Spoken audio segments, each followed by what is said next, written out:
Alhamdulillahirabbil alamin wa bihi nasta'in ala umuri dunya waddin. Wassalatu wassalamu ala sayyidina wa habibina wa syafi'ina wa maulana Muhammadin wa ala alihi wa sahbihi ajma'in, amma ba'du. Rabbi shrah li sadri wa yassir li amri wahlul 'uqdatam min lisani yafqahu qawli, amma ba'du. Yang saya hormati Ibu Ketua Dharma Wanita UIN Maulana Malik Ibrahim Malang, Ibu Zainuddin, namanya saya nggak tahu ya. Walah saya, jangan dilaporkan Pak Rektor. Ibu Dr. Anda Hajah Sofia Zainuddin. Oh, ibu-ibu anggota Dharma Wanita, para pengurus, wabil khusus istri saya yang hadir di bahaya kalau nggak disebutkan ini. Alhamdulillah wa syukurillah, pada kesempatan kali ini saya diberikan oleh Allah nikmat bisa membersamai kegiatan ibu-ibu Dharma Wanita UIN Maulana Malik Ibrahim Malang. Terpaksa saya harus meninggalkan kelas saya, bertemu dengan para mahasiswi. Saya tinggalkan tadi. Mahasiswinya agak protes, lupa kok udah selesai aja Pak kuliahnya. Ini mau ketemu ibunya mahasiswi. Jadi kalau saya nggak segera tinggalkan dan datang ke tempat ini agak kualat saya. Alhamdulillah, ini kesempatan yang luar biasa. Saya diberikan kehormatan bisa ikut hadir dalam kegiatan ini dalam rangka peringatan Nuzulul Quran yang dilaksanakan oleh ibu Dharma Wanita. Saya juga bertanya ke istri saya, kenapa kok saya yang disuruh isi? Padahal masih banyak mungkin bapak-bapak yang lebih ahli di bidang nuzulul Quran. Bapak-bapak, iya, bapak-bapak dan ibu-ibu. Bapaknya ada dua. Jangan kok ikut dalam itu khusus. Kalau kita melihat pada sejarah, di bulan Ramadan itu sebenarnya banyak peristiwa yang terjadi. Tidak hanya nuzulul Quran saja. Banyak peristiwa-peristiwa yang sebenarnya punya nilai historis yang luar biasa juga. Saya sebutkan salah satunya itu Perang Badar. Perang Badar itu terjadi di bulan Ramadan. Tapi saya yakin tidak ada ibu-ibu ini yang diundang di bulan Ramadan memperingati Perang Badar. Mungkin ibu-ibu bisa buat acara itu yang belum pernah terjadi ya. Jadi undang bapak-bapak peringatan Perang Badar. Kenapa ini penting? Dan Perang Badar itu penting sekali sebenarnya. Karena di momen inilah kaum muslimin itu memiliki kepercayaan diri yang kuat untuk bisa hidup menghadapi semua tantangan, baik fisik ataupun non fisik. Perang Badar. Tapi Perang Badar itu tidak pernah diperingati oleh kaum muslimin secara resmi. Ada lagi peristiwa di Ramadan itu Fathu Makkah. Fathu Makkah itu peristiwa pembebasan Mekah. Itu terjadi pada tahun 10 Hijriah kalau saya nggak salah. Itu juga peristiwa yang luar biasa loh.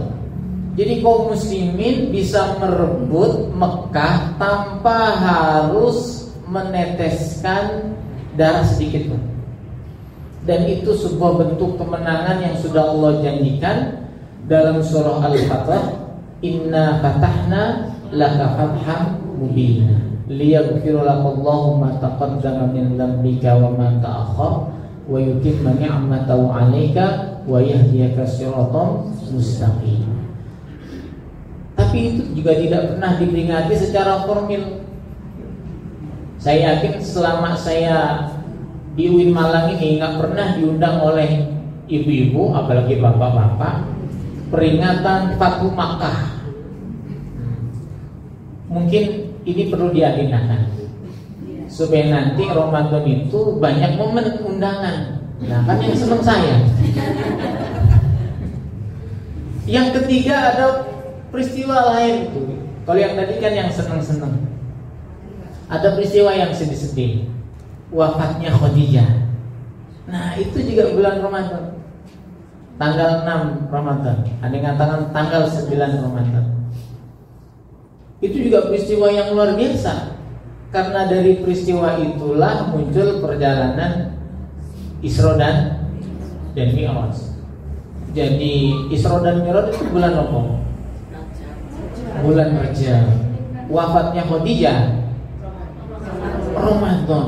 Jadi sedihnya Ramadan, tapi di Mi'raj kali itu Rajab. Menunjukkan apa nih Bu? Betapa sedihnya baginda Nabi ditinggal Khadijah. Sampai setahun loh tuh, nggak hilang-hilang. Sudah ditawari gadis yang cantik-cantik Rasulullah, nggak, nggak tahu kalau bapak-bapak kayak Pak J ini nggak usah ditawari gitu, boleh dewe. Tapi tidak ada yang namanya peristiwa memperingati haulnya Khadijah. Padahal itu penting. Nah ini mungkin ibu-ibu bisa mengagendakan itu. Jadi yang ngadakan khusus ibu-ibu saja. Jadi undang acara di bulan Ramadan, peristiwanya memperingati wafatnya Khadijah, ibunda kita tercinta. Nah, nanti saya juga bisa diundang itu. Jadi banyak undangan sama saya. Itu penting juga, karena ini akan merubah banyak sejarah Islam. Ada lagi tadi itu ya, perang Badar, Fathu Makkah, wafatnya Khadijah, wafatnya Fatimah itu juga Ramadan. Tapi kan kita nggak pernah mendapat undangan memperingati wafatnya Fatimah. Ini Fatimah putri Nabi. Ya.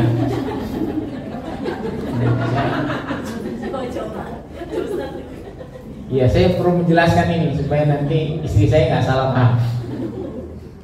Aisyah itu ibu-ibu wafatnya juga bulan Ramadan. Jadi mungkin nanti suatu saat ibu-ibu bikin acara mengenang wafatnya istri dan putri baginda Nabi, Khadijah, Aisyah dan Fatimah. Nah, saya juga bisa diundang juga. Lah kenapa yang kita peringati kok nuzulul Qur'annya? Padahal peristiwa-peristiwa itu juga peristiwa yang penting, memiliki nilai sejarah dalam kehidupan baginda Nabi dan sirah nabawiyah.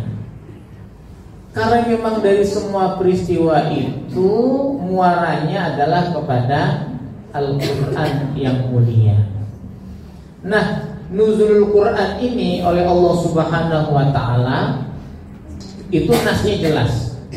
Syahrul Ramadan alladzi unzila fihi al-Qur'an hudan linnas wa bayyinatin minal huda wal furqan.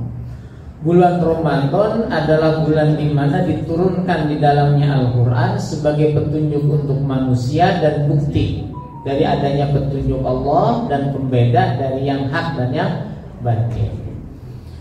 Nah, kenapa peristiwa-peristiwa penting itu Allah letakkan di bulan Ramadan dan nuzulul Quran Allah letakkan di bulan Ramadan? Karena Ramadan ini memang bulan Allah Subhanahu wa ta'ala. Jadi ada ulama yang berpendapat nama Ramadan itu adalah nama Allah. Jadi Allah itu namanya banyak. Salah satu nama Allah itu adalah Ramadan.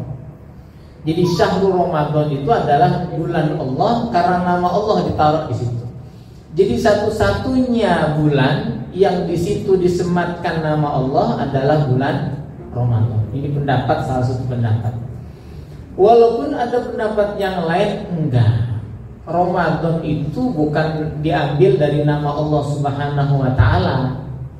Ramadan itu adalah nama yang diambil dari kata ar-ramdha'u. Ar-ramdha'u niku adalah hujan yang turun sebelum musim gugur. Jadi kalau ada hujan, hujannya nggak banyak, cuma sekali saja.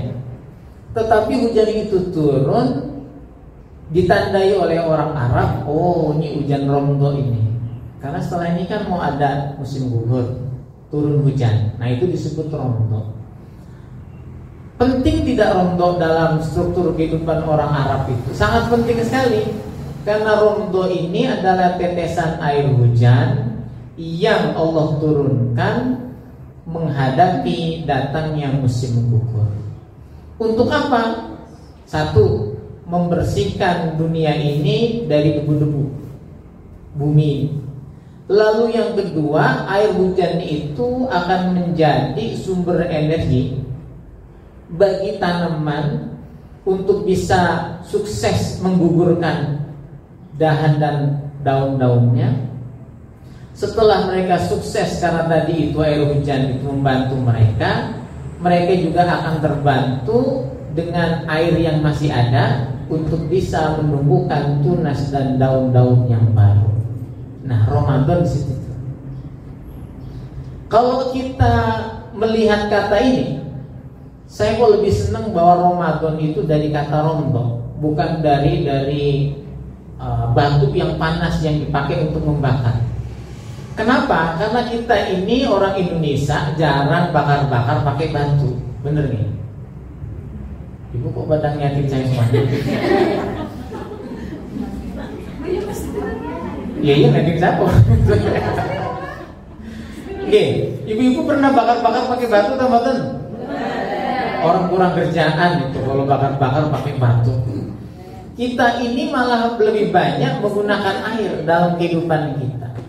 Dan ini sesuai dan relate dengan kondisi Ramadan saat ini. Ramadan saat ini adalah Ramadan yang sangat basah karena banyaknya hujan.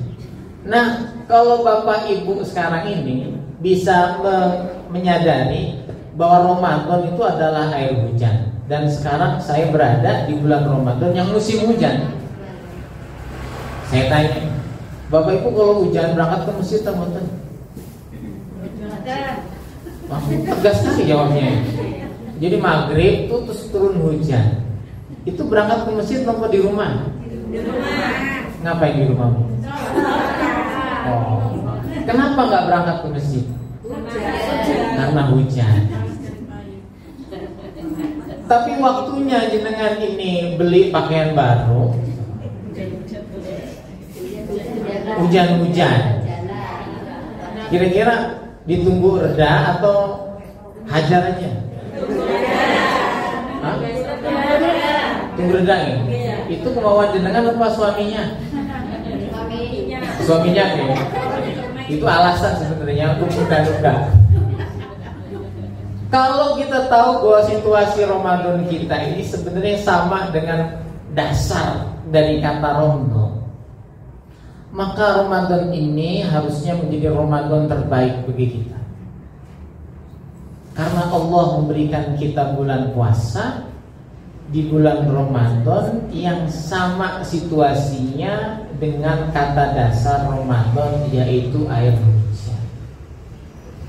Maka bisa saya pastikan Bapak Ibu yang tidak pernah terpengaruh dengan datangnya hujan, untuk bisa tetap melakukan ibadah dengan sebaik mungkin, itulah orang-orang yang sesungguhnya mendapatkan fungsi Ramadan yang sesungguhnya.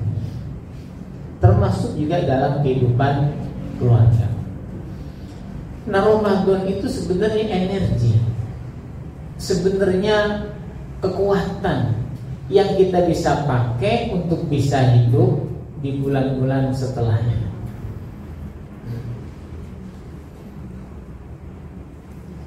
Bapak Ibu, Allah Subhanahu wa Ta'ala berfirman, yang firman ini harus kita renungkan dengan baik. Saya ini berapa menit nih?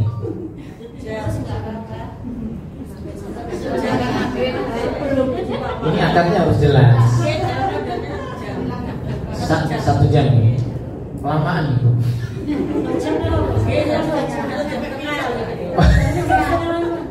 Insya Allah 15 menit lagi lah. Ada ayat Allah Subhanahu wa taala, ala inna awliya Allahi la khaufun 'alaihim wa la hum yahzanun alladzina amanu wa kanu yattaqun lahumul busra fil hayatid dunya wa fil akhirah. Kalau kita ingin menjadikan Al-Qur'an dan memasukkan nilai-nilai Al-Quran, menginternalisasikan, ini mesti bahasanya Bu Rektor ini, berat-berat. Internalisasi nilai-nilai Quran di dalam keluarga. Kalau kita ingin memasukkan nilai-nilai Quran di dalam kehidupan keluarga kita, maka ayat ini adalah menjadi basicnya.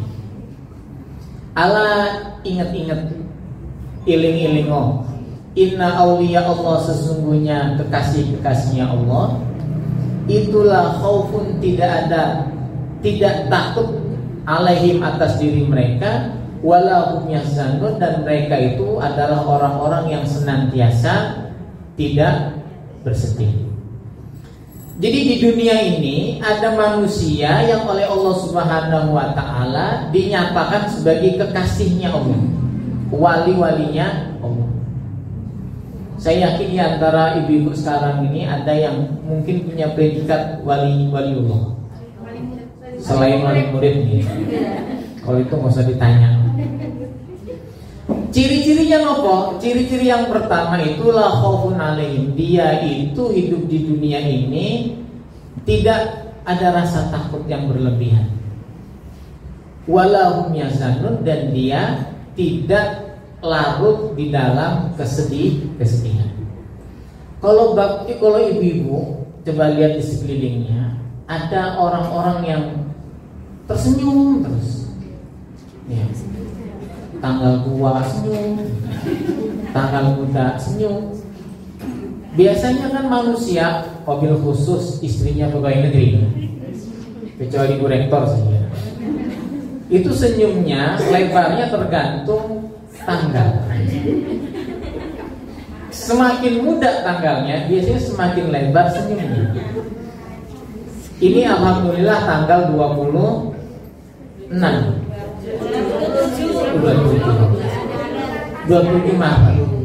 Di bulan normal biasanya tanggal 27 ibu-ibu tuh senyumnya sudah agak berkurang. Biasanya. Oh, dilarang curhat. Tapi alhamdulillah tanggal 27 ini senyumnya kok cerah-cerah. Karena kayak kemarin turun THR. Sudah cair THR ini? Sudah dimanfaatkan atau belum? Sampun ya? Kalau lihat senyumnya sih udah. Tapi saya nggak ngomong sama istri kemarin kalau cair. Kalau ngomong bahaya biasanya. Nah, orang itu ada yang begitu, senyumnya dan kebahagiaannya tergantung situasi dan kondisi. Kalau ada orang bisa menjaga optimis dalam hidupnya dan mampu mengalahkan kesedihan di dalam kehidupannya, itu ciri-ciri wali yang paling utama. Ala inna awliya Allah la khaufun alaihim wa lahum yahzanun. Kenapa kok dua sifat ini penting? Takut dan sedih. Bapak ibu, ibu lah, bapaknya cuma 2 atau 3 sama saya. Takut dan sedih ini menggambarkan dimensi hidup manusia. Karena orang akan mengalami ketakutan biasanya ketika dia memikirkan masa depan, gitu kan? Masa lalu biasanya tidak ditakutkan. Masa lalu biasanya dibuat sedih. Jadi orang takut itu cermin orang yang tidak berani menghadapi masa depan. Sedangkan orang yang sedih adalah orang yang tidak bisa lepas dari masa lalu. Makanya dua sifat ini ditaruh di sini sebagai ciri utama kekasihnya Allah. Kekasihnya Allah itu orang yang tidak pernah terbelenggu dengan masa silamnya yang nggak enak. Begitu nih. Ada orang yang masih terjebak dengan cinta masa lalunya. Enten namanya. Oh banyak nih punya ini. Misalnya, nanti Bu Erik bisa koreksi. Dia dulu waktu kuliah punya pacar.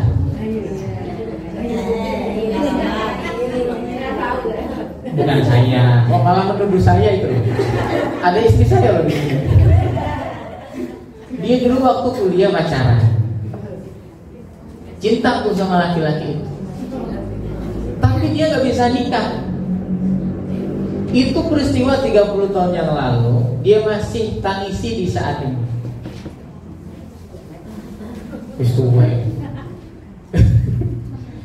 Bisa jadi dia merasa, coba dulu saya nikah sama dia, saya kira rektor. Coba dulu jadi suami saya terima. Saya jadi bu rektor.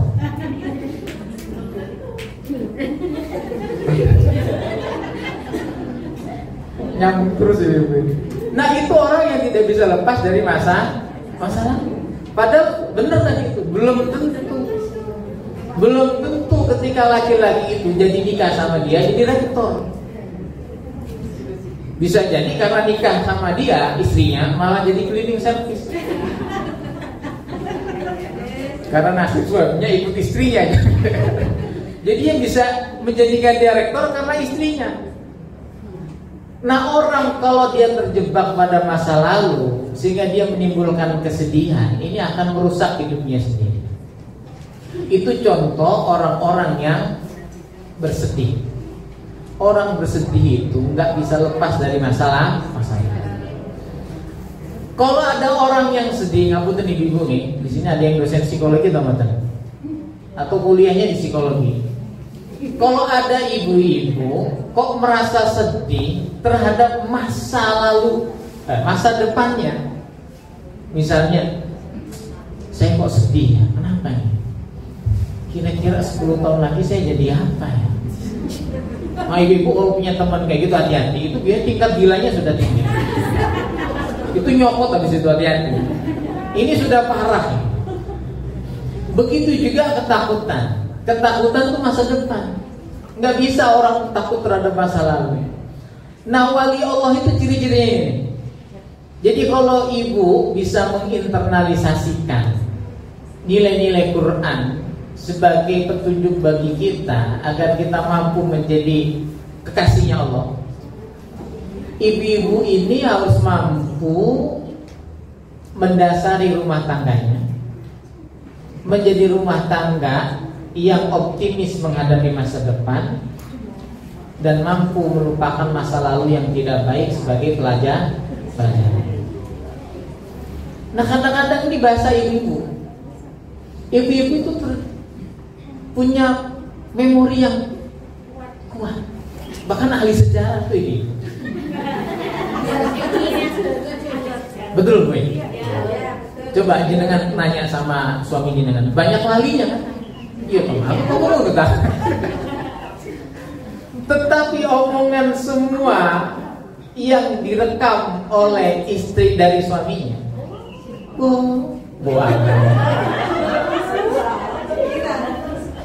meskipun suaminya yang ngomong wis lali, istrinya masih ingat. Itu istri yang tidak bisa lepas dari masa. Nah kadang-kadang istri ini juga menjadi sosok yang suka menakutin orang di keluarganya. Oh, mengancam betul nih. Anggap istri saya nggak ada di sini ya. Jadi jangan ditanya, nanti malah mengorek saya. Yang paling sering nakut-nakutin di keluarga itu siapa? Hah? Bapak atau istri? Anaknya hujan-hujan, hujan panas loh nanti, ngeluh dah semua gitu kan. Kebanyakan begitu. Nah tugasnya ibu itu yang utama mampu menginternalisasikan nilai kewalian keluarga itu untuk apa? Membentuk anak-anak yang mampu dan berani menghadapi masa depan. Saya punya cerita yang membuat saya ini luar biasanya ceritanya, menginspirasi. Ada seorang ibu dikirimi surat oleh sekolah. Bunyi suratnya itu, mohon anak jenengan keluarkan dari sekolah. Kami pihak sekolah sudah tidak sanggup mendidik anak ibu. Ini ibunya nih single parent. Karena anak ibu itu mungkin gila katanya. Itu bunyi suratnya. Lalu si anak itu ketika melihat ibunya membaca surat itu, dia bertanya kepada ibundanya, "Bu, itu surat dari sekolah. Isinya nopo?" "Oh, nak, isi surat ini, ibu berbahagialah. Anak ibu adalah anak yang luar biasa."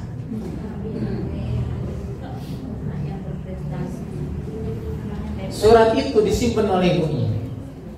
Karena sekolah sudah tidak mau menerima anak ini, ibunya itulah yang akhirnya mendidik anak itu.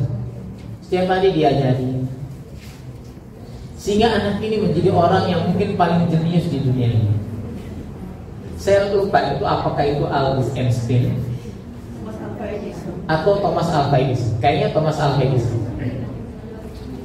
Nah, suatu saat Thomas Alva Edison itu ketika membuka rak di rumah dia, menemukan pucuk surat itu. Dia baca surat itu. Ternyata bunyi surat itu bukan yang seperti ibunya omongkan. Dia taunya itu surat itu bunyinya, anak ibu adalah anak yang hebat. Padahal bunyi surat itu ya tadi itu sebenarnya anak ibu ini gila. Kami pihak sekolah sudah tidak sanggup lagi untuk mendidik anaknya itu. Seandainya ibunya Thomas Alva Edison itu terjebak kepada kesedihan karena surat dari sekolah, sehingga kesedihan itu membuat dia takut menghadapi masa depan anaknya. Jadi apa anak saya kalau begini? Tidak dilakukan oleh ibunya Thomas Alva Edison. Maka ini ibu yang mampu mendidik putranya menjadi orang yang berani menghadapi masa depannya. Ngapunten ibu-ibu, generasi sekarang ini generasi yang sangat rapuh sekali. Tidak seperti ibu-ibu yang kuat. Ibu-ibu yang kuat ini itu ibu zaman jenengan. Perempuan zaman jenengan memang dididik di keluarga itu menjadi orang yang kuat. Sehingga semua pekerjaan dulu itu saya yakin yang dipanggil itu jenengan oleh orang tua. Nah, lebih banyak manggil anak perempuannya ketimbang anak laki-lakinya. Anak laki-laki disuruh main aja. Tapi anak perempuan itu disimpan di rumah, dikasih tugas yang berat, dididik mentalnya, sehingga menjadi ibu-ibu yang jangankan anaknya 3.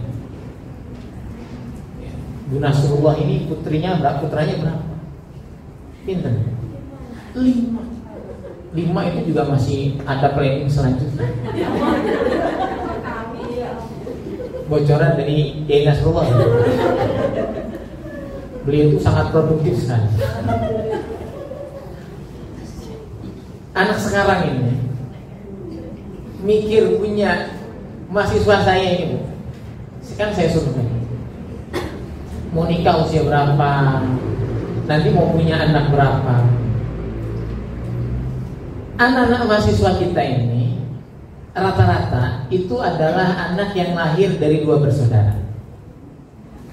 Nah, di survei saya di kecil-kecilan di kelas, rata-rata mereka itu 3 keluarganya. Malah kebanyakan 2. Dari 40 siswa mahasiswa itu yang anak keempat atau yang punya 4 saudara itu hanya 1.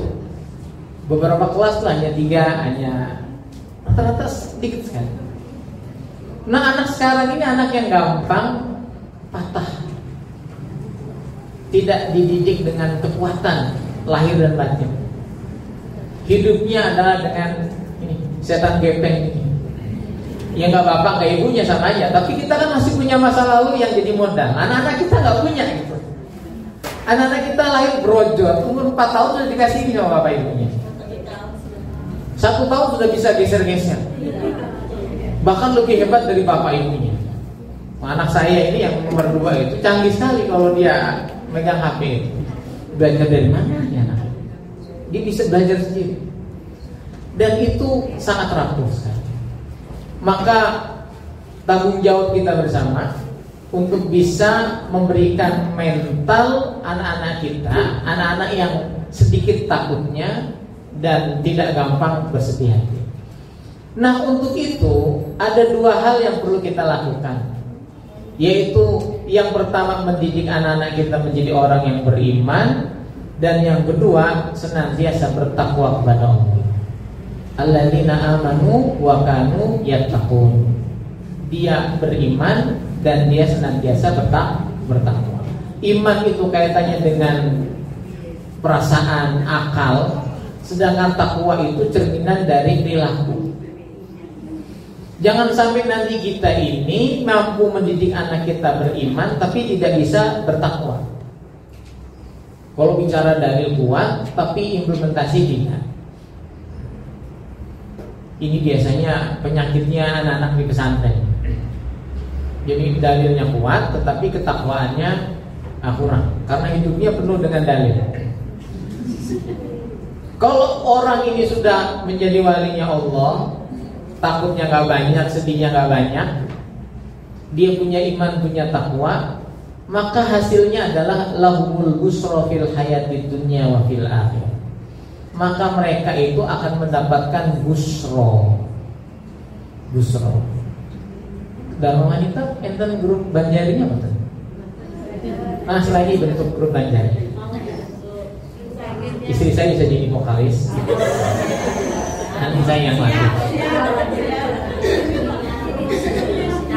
Insya Allah suaranya bagus. Kalau di kamar mandi bagus. Tapi ada yang sudah punya pengalaman punya grup Banjari teman-teman ibu. Dan saya tahu Ustaz Hafsah. Saya nggak tahu kalau Bu Rektor pinter Banjari betul.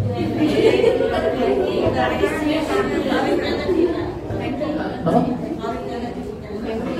Oh, Korea punya grup. Saya kan belum datang. Cinta Korea nih. Wah, Bu Dirman. Bu Hengki. Oh. Pak Dirman kan suaranya bagus. Ya mungkin Bu Dirman ketularan bagus. Kayak Bu Rektor, Pak Rektor kan suaranya bagus, Kori gitu kan. Mungkin Bu Rektor Korea dulunya. Betul nggak? Kalau kita tahu qasidah, itu banyak lagu-lagu yang bicara tentang busro. Busro lana, terus minaluna.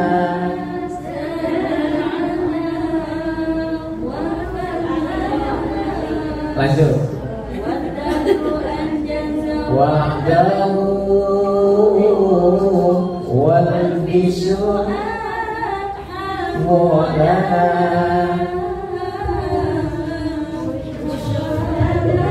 minal muna zanana wa balhana. Lanjut dari awal. Busrolana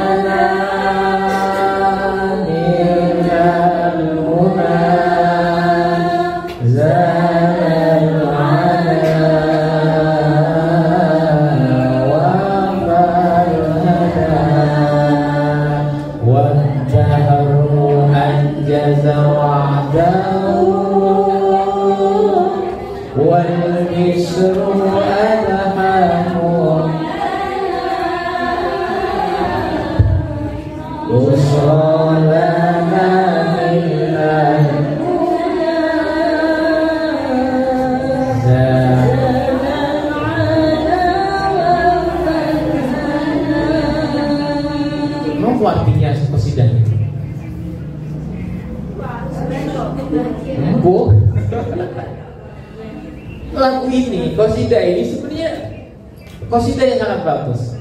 Ada beberapa gaya nadanya. Ada yang busrolana, ya ada ya. Nah, ini guru IJ qasidahnya pakai lagu ini. Penting nggak sih busrolana itu? Busro itu kan kebahagiaan, tapi dia nggak semata-mata kebahagiaan. Busro itu kebahagiaan. Bapak Ibu sedang bahagia juga.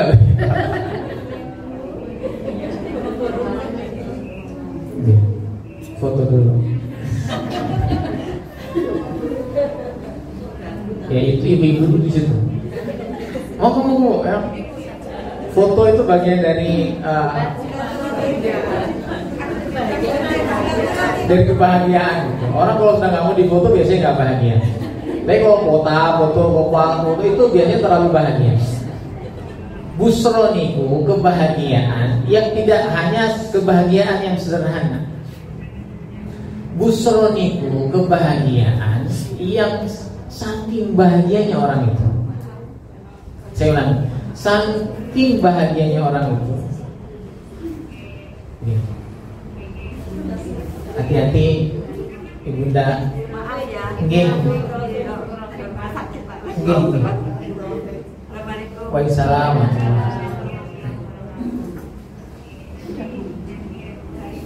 Saya lanjutkan. Masih 30 menit lagi. Busron itu kebahagiaan karena dia saking bahagia itu sampai terlihat di kulitnya bahwa dia ini orang yang ceria, bahwa dia orang yang bahagia. Enten boten bahagia yang seperti itu, yang tidak hanya terlihat di senyumannya, tetapi keluar dari aura diri. Nah, busro itu begitu. Nah, busro itu seperti apa yang bisa menjadikan seseorang itu menjadi punya kebahagiaan, yang kebahagiaannya itu bisa sampai terbaca di anggota tubuh yang paling luar, yaitu kulit manusia, wabil khusus kulit wajahnya.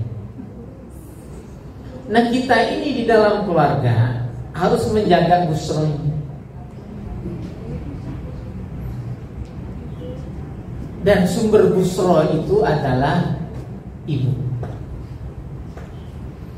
Kenapa ibu menjadi sumber busro? Karena kulit perempuan oleh Allah Subhanahu wa ta'ala memang diciptakan lebih terang dan lebih halus dari kulit laki-laki. Laras teman-teman. Saya itu kalau megang kulit istri saya, Masya Allah.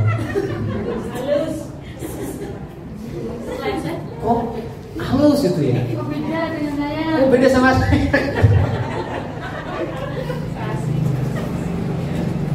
Kulit perempuan itu diciptakan lebih tipis, lebih terang, lebih halus. Karena dia memang Allah ciptakan untuk bisa memancarkan kebahagiaan yang lebih nyata dari kulit laki-laki. Nah, kalau ibu-ibu katanya sudah menginternalisasi nilai-nilai Quran ini, tapi tidak bisa menjaga tolaqatul wajhi. Napa tolaqatul wajhi? Wajah yang berseri-seri. Berhenti jadi dia gagal menjadi ibu. Percuma Allah ngasih kulit dia yang lebih terang. Saya ini walaupun dikasih bedak, ya tetap aja ireng. Nggak ireng. Tapi kalau perempuan sebenarnya Masya Allah, wajahnya itu lebih bersinar, lebih lembut untuk bisa memunculkan busro itu.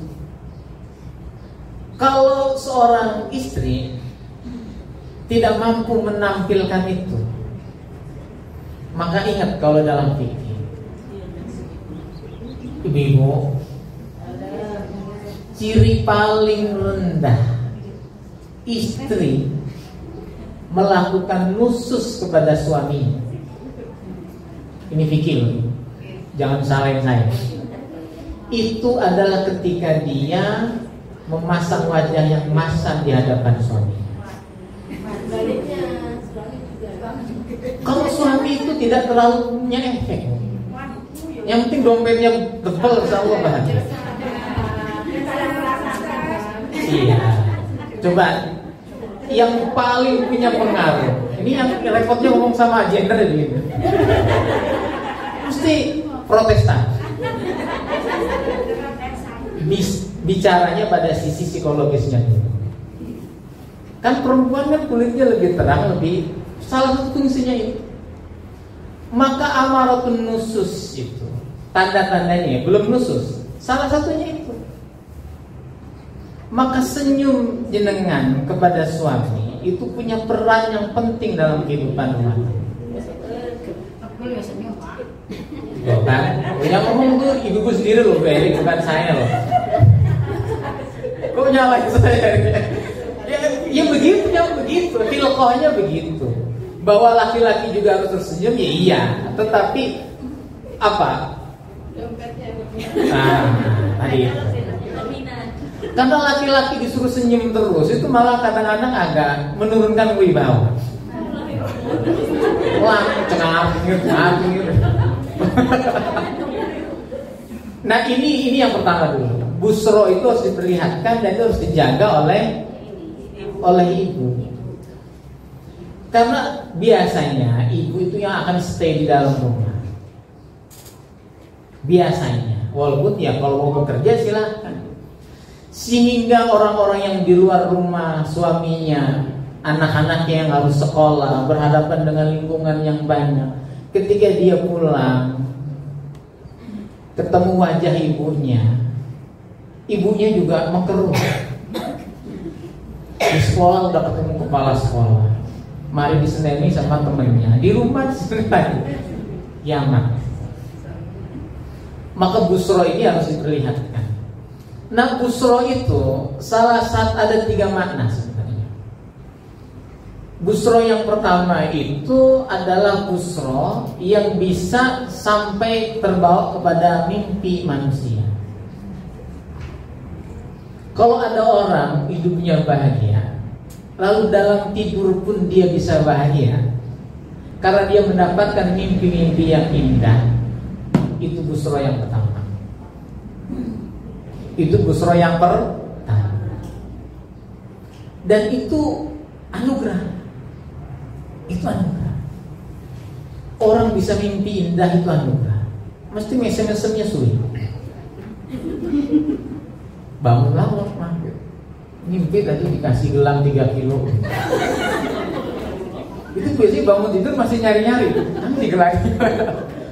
Penasaran, jangan-jangan nyata. Tadi kan busro itu kan punyanya wali Allah, kekasih Allah. Kekasih Allah itu tadi itu ya nggak sedihan, nggak takutan, dia beriman, dia bertakwa, dan itu bisa membawa mimpi. Maka ciri-ciri orang hebat dulu itu, kalau dia bisa mampu mendapatkan mimpi-mimpi yang Allah berikan sebagai rahasia hidup dia. Nggak semua orang punya. Maka Rasulullah bersabda, zahabat an-nubuwah, kenabian itu sudah hilang. Tetapi wabaqiyat al-mubasysyirat, kabar-kabar gembira itu masih Allah sisakan di dunia ini. Lewat siapa? Mimpinya kekasih-kekasih.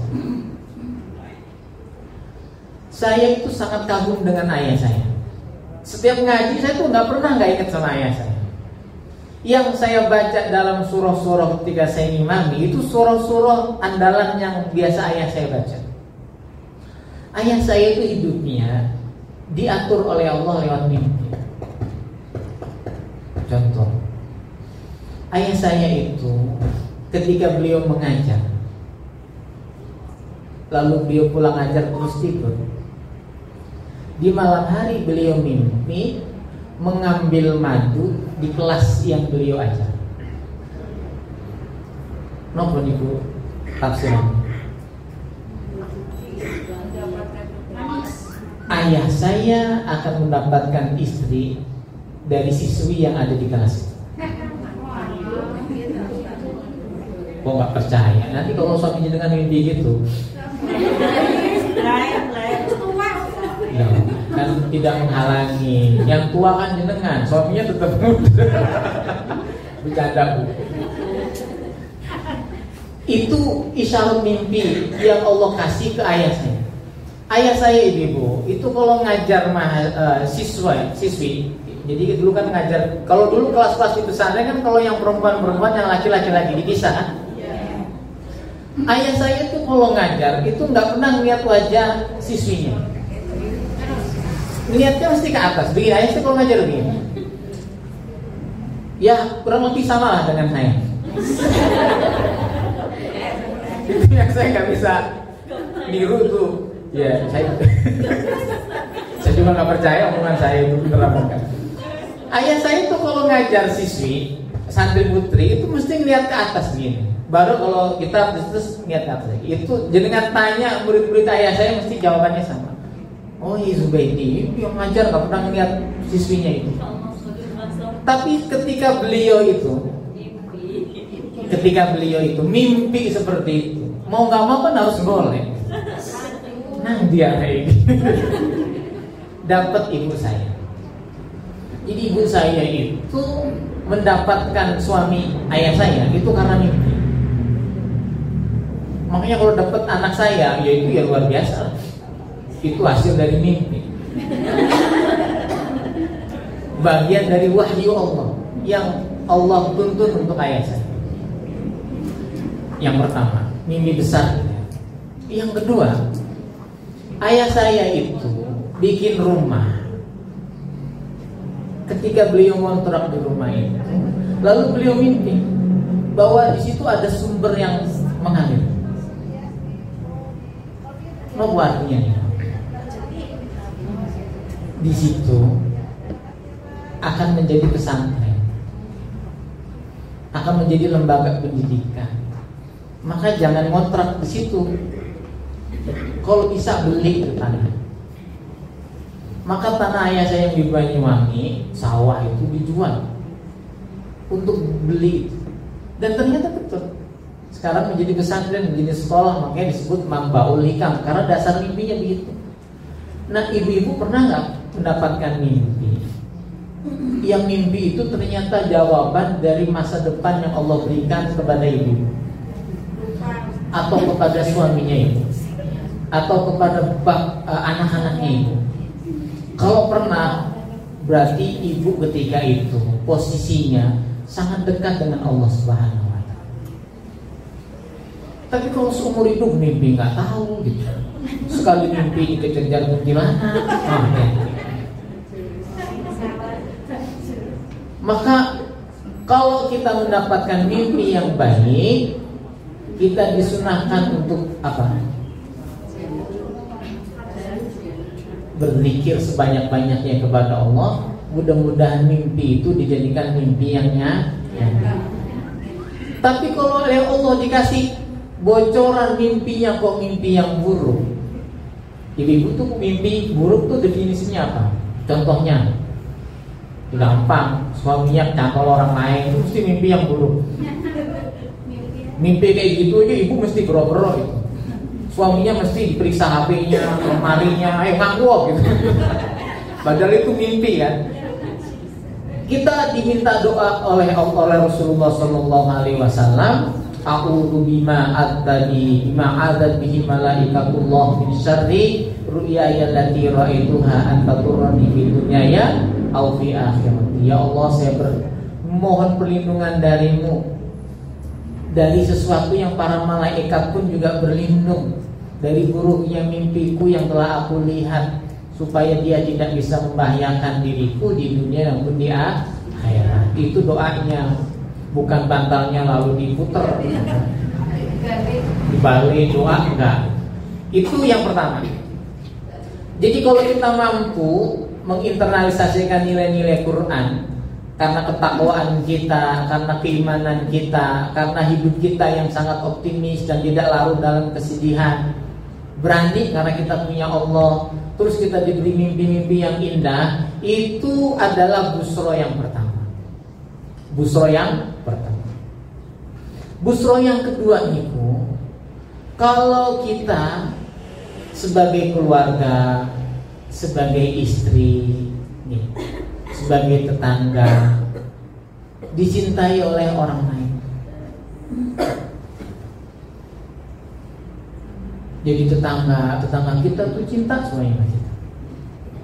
Jadi orang tua, anak-anak kita cinta sama kita. Jadi anak, ibu bapak kita itu cinta sama kita.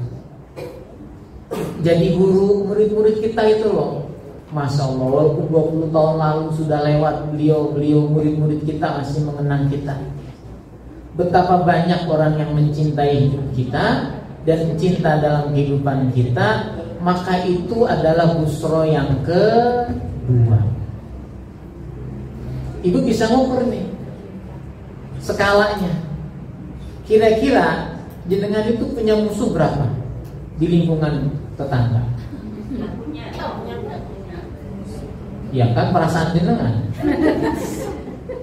Bisa jadi tetangganya menganggap jenengan musuhnya dia. Maka perlu di cross check. Kita perlu mendengarkan orang lain, bukan mendengarkan keburukan, tapi kita mawas. Awakmu itu katanya nggak ini sama orang ini nggak cocok katanya.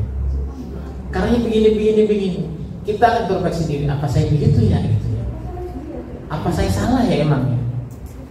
Kadang-kadang kan kita merasa, itu kan urusan dia, bukan urusan saya.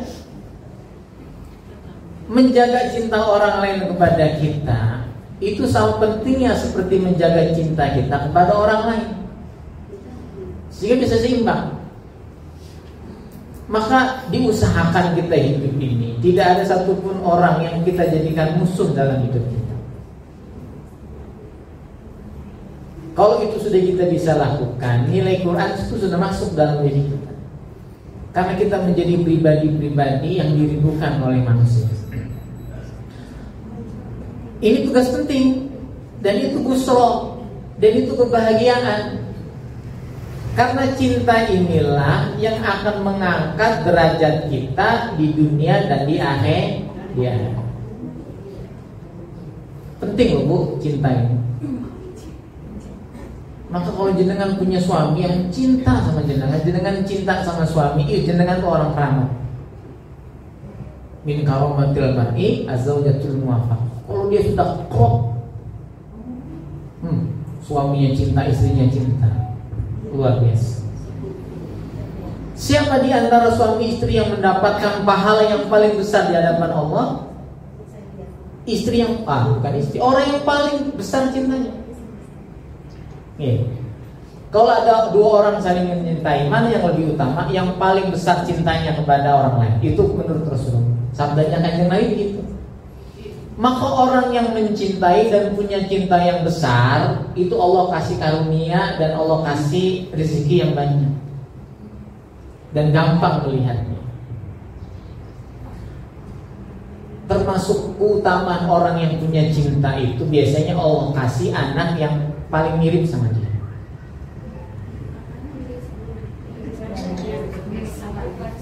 Contoh, anak saya kan 3, istri saya sudah jelas mau jadi.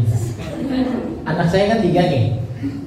3 anak saya itu kira-kira mana yang paling banyak miripnya dengan saya atau dengan istri saya?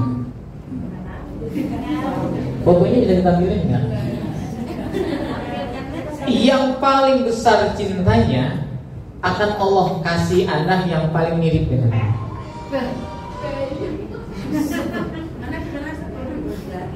Ibu anaknya bintang 2. Yang mirip ibu berapa?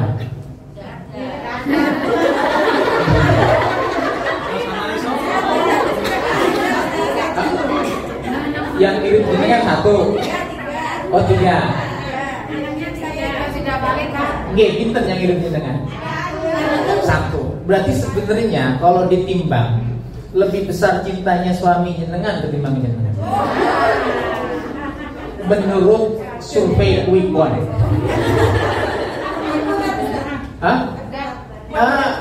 Agak. Enggak ya? Kalau hadisnya itu, jenengan nggak ada yang mirip berarti. Wes salah.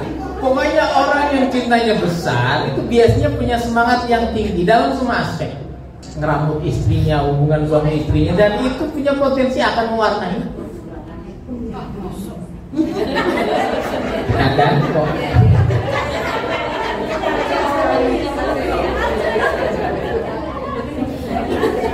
Biasanya begitu. Itu keistimewaan itu. Orang yang cintanya besar akan dikasih anak yang mirip sama dia. Nah saya ini anak saya 3, yang mirip istri saya itu 1, yang mirip saya 2. Berarti saya berani ngomong saya ini sebenarnya cintanya lebih gede ketimbang itu saya. Kecuali nanti punya anak yang keempat dan istri saya bisa buktikan anak yang buat mirip dia. Berarti kita impas. Saat ini karena 3 berarti saya yang menang. Yang bucin saya. Kenapa kok Allah kasih anak yang mirip dengan orang yang cinta yang paling besar?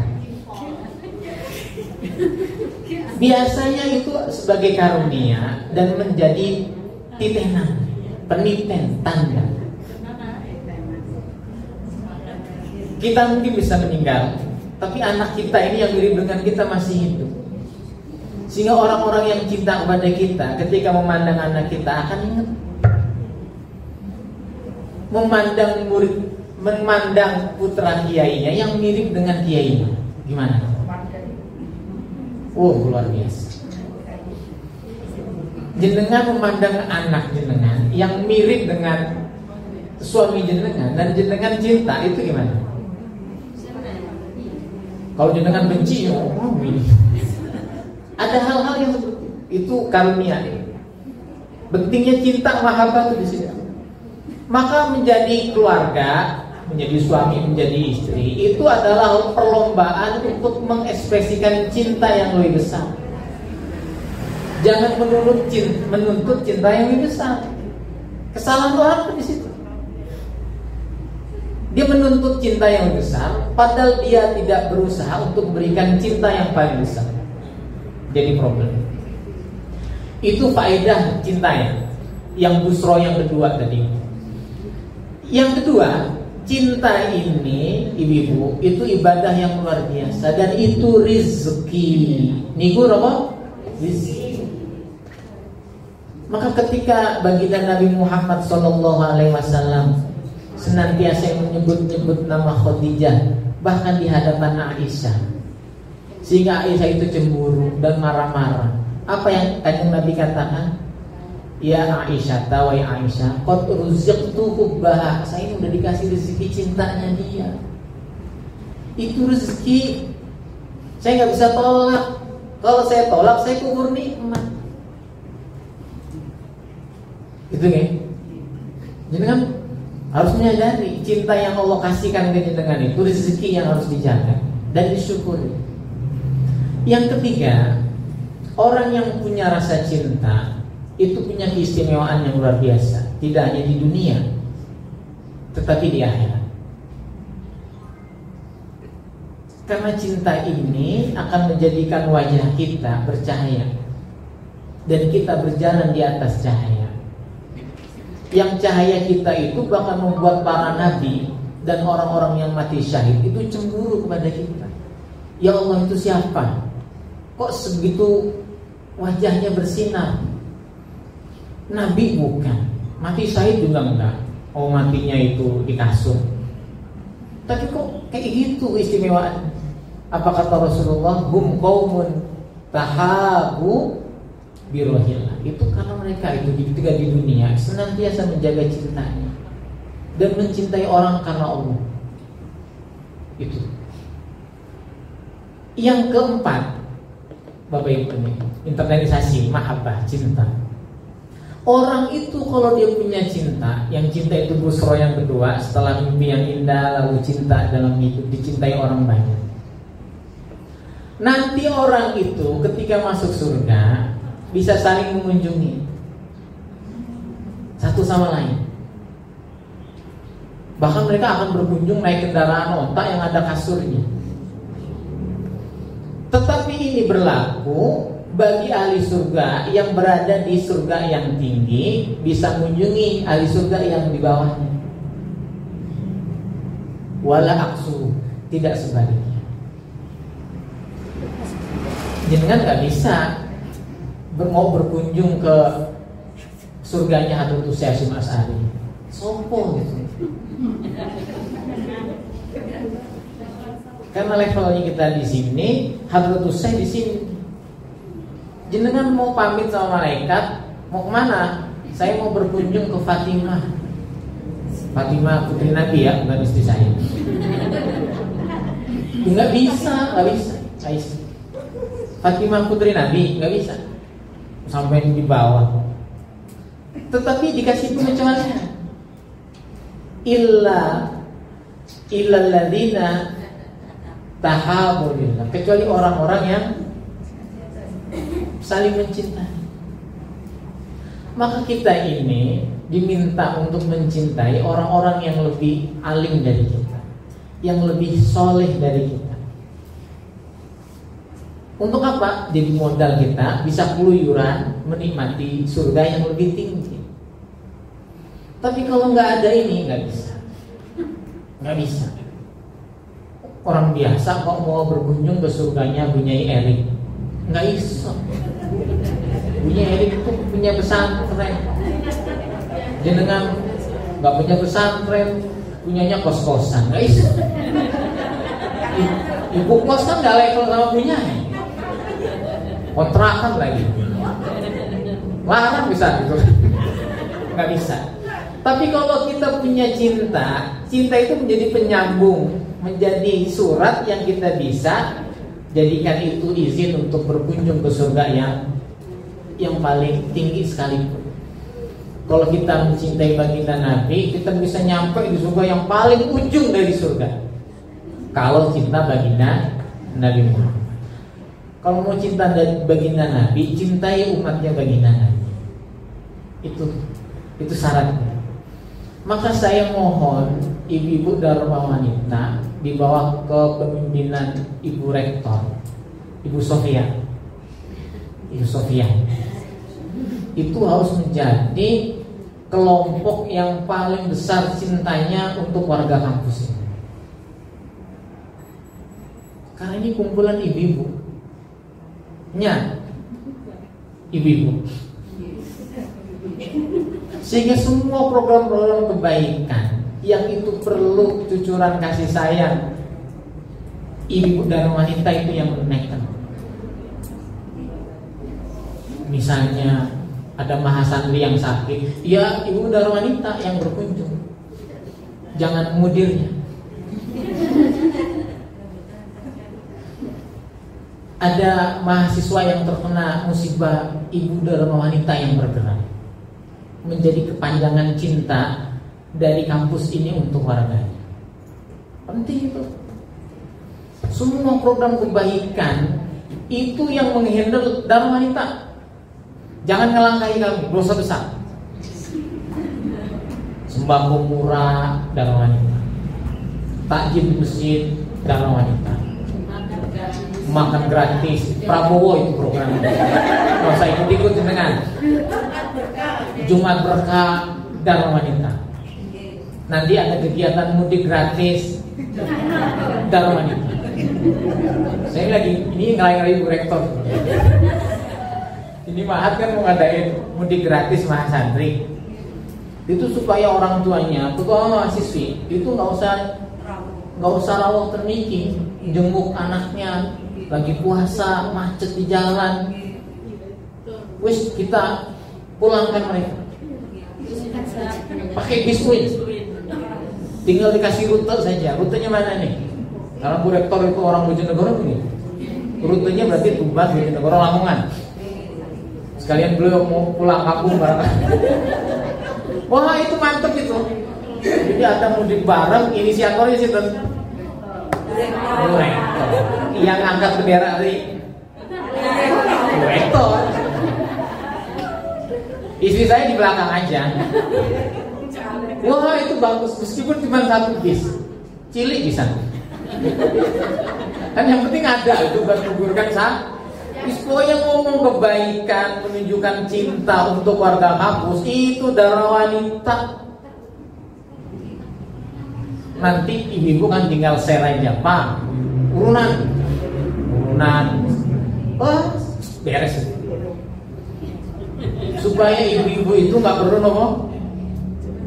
perlu jemput ke sini. Dia nggak perlu khawatir kalau anaknya harus naik line, naik bis, apalagi nanti dibonceng sama pacarnya, nggak nyampe rumah. Yang tanggung jawab sih dan wanita. Ibu tuh nama urusan. Oh saya kan yang ditanya nanti. Ya impong itu keamanannya.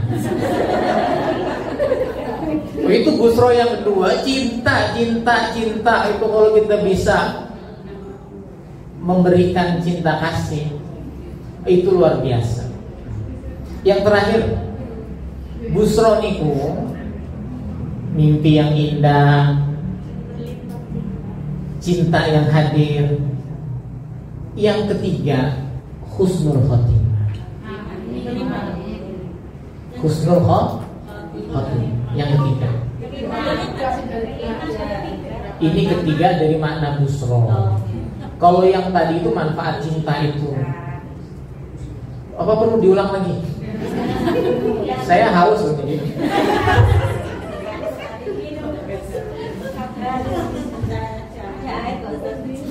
Yang ketiga itu apa? Nopo husnul khotimah. Iya tahu saya arti.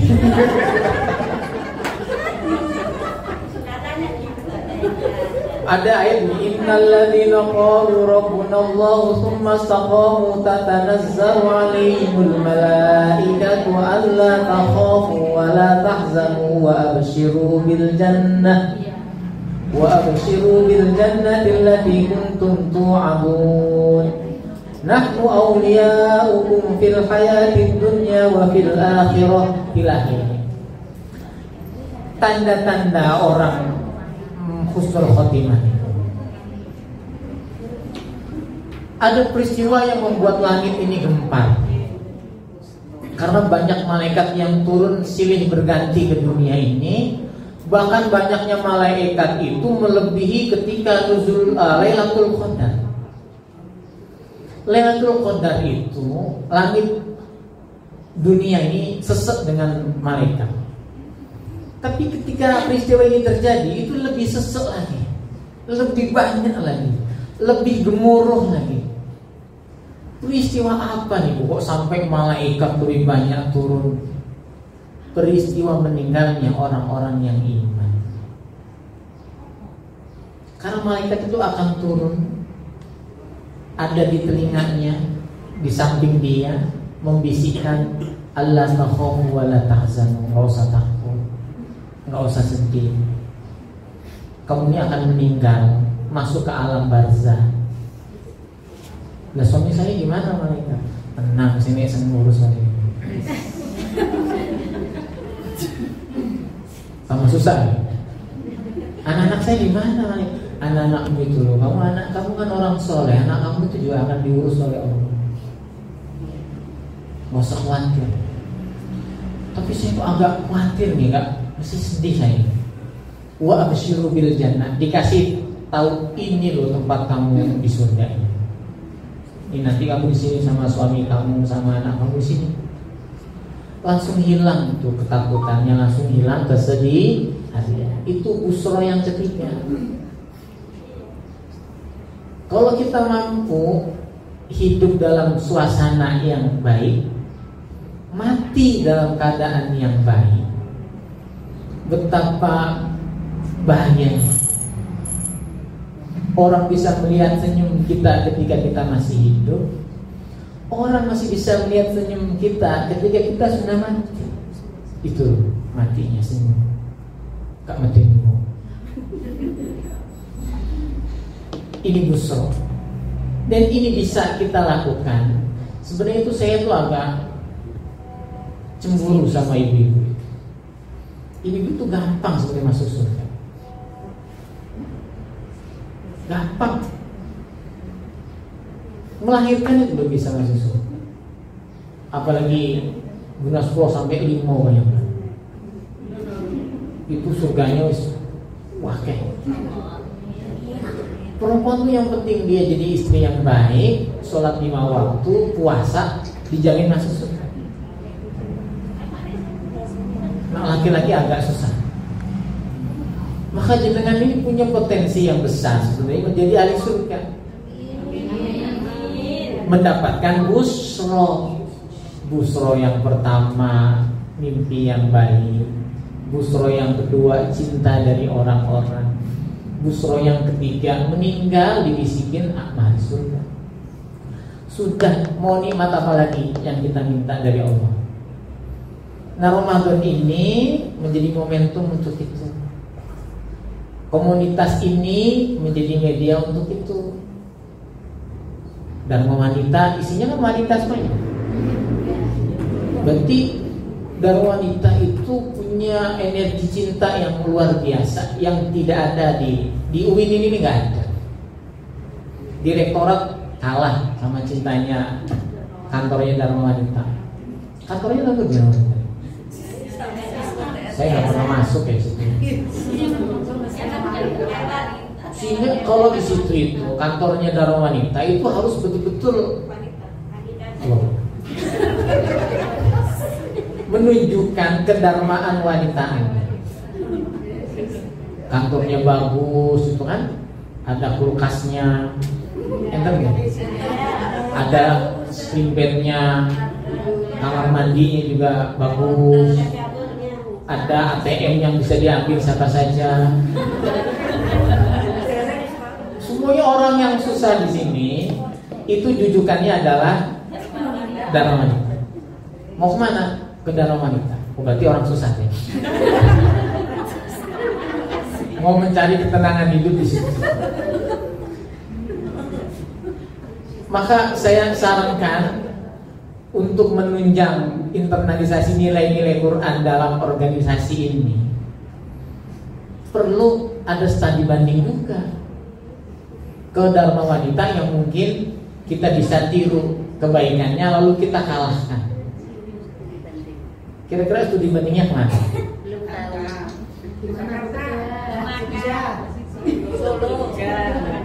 Solo, Jakarta.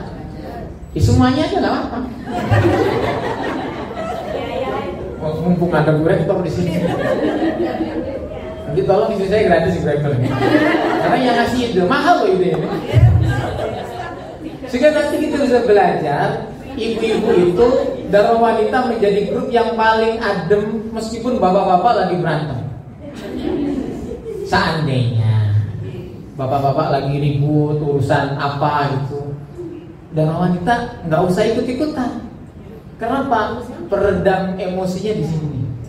Bahkan ibu-ibu Dharma Wanita demo ke rektorat, oh itu kan naik. Itu saya yakin menang semuanya. Kayak Pak Dirman gak akan berani ngomong. Pak Huturi apalagi mesti kelompok-kelompok sama gue. Kalau sudah ibu-ibu demo, insya Allah urusan yang ruwet-ruwet itu semuanya akan tuntas. Saya kira ini yang bisa saya sampaikan. Mohon maaf banyak bercandanya, banyak ngawurnya. Saya kaget diundang di Dharma Wanita gitu.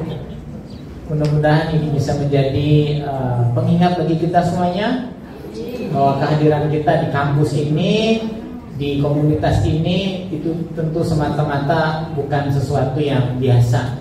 Ada hal luar biasa yang Allah inginkan dari kiprah kita dimanapun kita berada. Saya kira itu ibu-ibu yang bisa saya sampaikan. Ngapunten kalau ada hal-hal yang kurang berkenan, yang salah dari omongan saya mohon dimaafkan. Kalau ada yang baik itu datangnya dari Allah Subhanahu wa Ta'ala. Kalau yang buruk itu memang kurang ilmu saya itu. Kita berdoa mudah-mudahan ibu-ibu suaminya yang sedang bertugas senantiasa diberikan hidayah oleh Allah, diberikan bimbingan oleh Allah, dan ibu-ibu oleh Allah Subhanahu wa Ta'ala diberikan kekuatan untuk menjadi sosok yang akan terus menyinari suami-suaminya, menyinari putra-putrinya baik di dunia maupun di akhirat dengan energi cinta yang ada dalam diri ibu-ibu sekalian. Amin amin ya rabbal alamin. Al-Fatihah.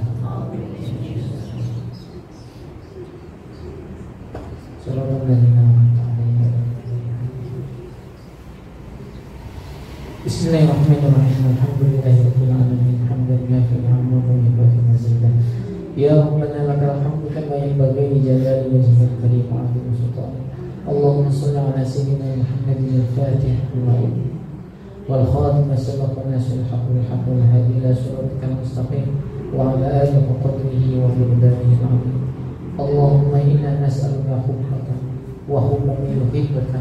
Allahumma rabbana hab lana min azwajina wa dhurriyyatina qurrata a'yun waj'alna lil muttaqina imama. Allahumma inna ala dhikrika wa syukrika wa husni ibadatik.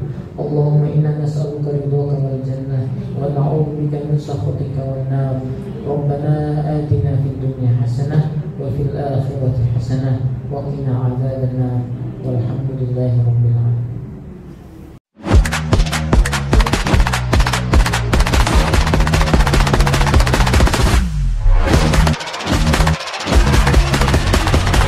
Thank you.